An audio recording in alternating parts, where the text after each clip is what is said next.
Wala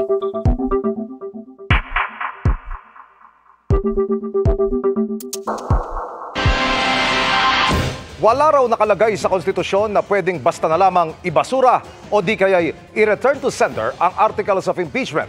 Yan ang iginit ng isa sa mga miyembro ng House Prosecution Panel para po sa impeachment ni Vice President Sara Duterte sa gitna ng pagtutok nila sa presentasyon ng articles of impeachment sa Senado sa susunod na linggo. Nakatutok si Tina Panganiban Perez.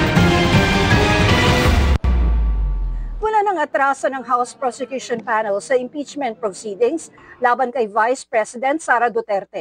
Ayon kay impeachment prosecutor Isabel Maria Zamora, walang nakalagay sa konstitusyon na pwedeng basta na lang ibasura ng Senado ang articles of impeachment o pwede nilang bawiin ang articles of impeachment o pwede itong ibalik ng Senado sa Kamara.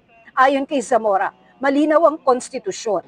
Kapag may articles of impeachment, kailangan magsagawa ng paglilitis ang Senado. Returning it to sender or dismissing the impeachment complaint right away are unconstitutional acts.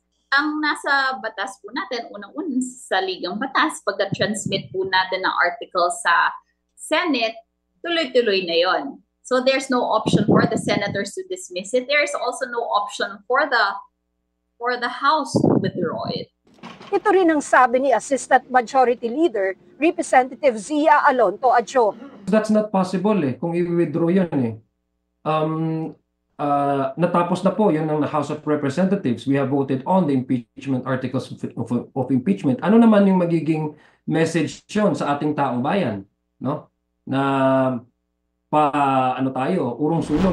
Ayon kay impeachment prosecutor Representative Isabel Maria Zamora, nakatutok ang House Prosecution Panel sa paghahanda para sa gagawing presentasyon ng articles of impeachment sa Senado sa June 11. Katunayan, lahat daw silang 11 prosecutors ay inaasahang dadalo. Sabi ni Zamora, nakapag-practice na raw si impeachment prosecutor at Batangas 2nd District Representative Jervy Luistro ng pagbabasa ng articles of impeachment kasama ang private prosecutors. Napag-usapan din anya ng House Prosecution Panel ang draft resolution ni Senator Bato de la Rosa na nagbabasura sa articles of impeachment. The mere fact na nag-draft sila ng isang resolution that openly violates the Constitution is shocking for us. Hininga namin ng reaksyon ukol dito si Senador de la Rosa pero hindi pa siya tumutugon.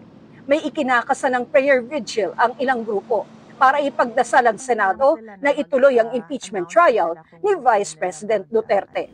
Para sa GMA Integrated News, Tina Panganiban Perez, nakatutok 24 oras.